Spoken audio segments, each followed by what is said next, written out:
అందరికీ నమస్కారం అండి. ఫ్రెండ్స్, మనకి ఇప్పుడిప్పుడే మరొక ముఖ్యమైన అప్డేట్ అయితే రావడం జరిగిందండి. అదేమిటంటే సామాన్యులకు శుభవార్త, వీటి ధరలు భారీగా తగ్గింపు అంటూ ఇప్పుడిప్పుడే మనకు ఒక బ్రేకింగ్ న్యూస్ అప్డేట్ అయితే రావడం జరిగిందండి.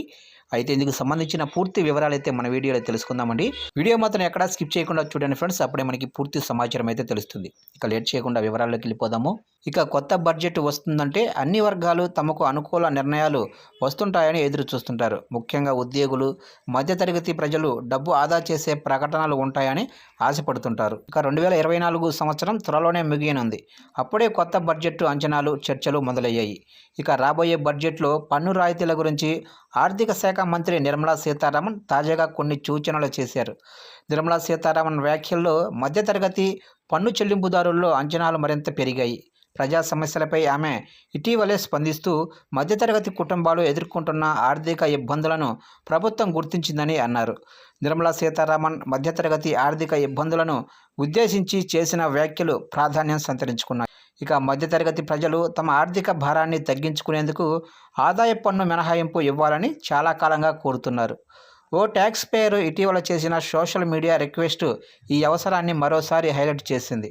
ఇక మధ్యతరగతి ప్రజలకు కొంత ఉపశమనం కల్పించాలని నేను మిమ్మల్ని కోరుతున్నాను. పరిస్థితులను, సవాళ్లను నేను అర్థం చేసుకోగలను, కానీ ఇది హృదయపూర్వక విజ్ఞప్తి అని పోస్టు చేశాడు. ఇక ప్రత్యుత్తరంగా నిర్మలా సీతారామన్ ఇన్స్టాగ్రామ్లో ఆలోచనాత్మకమైన మెసేజ్ షేర్ చేశారు.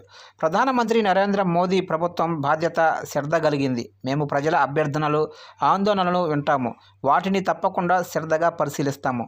మీ అవగాహన, సూచనలకు ధన్యవాదాలు అని పేర్కొంది. ఇక మోదీ ప్రభుత్వం హయాంలో గత 10 ఏళ్లుగా సంవత్సరానికి 20 లక్షల కంటే తక్కువ సంపాదిస్తున్న వ్యక్తులపై పన్నులు తగ్గాయి.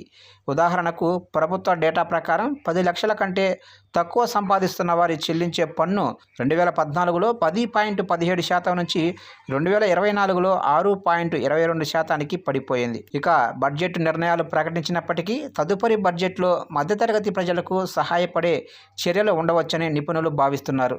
పన్ను భారాన్ని తగ్గించేందుకు ఆదాయ పన్ను స్లాబులను సర్దుబాటు చేయటం, స్టాండర్డ్ డిడక్షన్ పరిమితిని పెంచడం వంటివి మరిన్ని పన్ను ఆదా చేసుకునే అవకాశాలు అందిస్తాయి.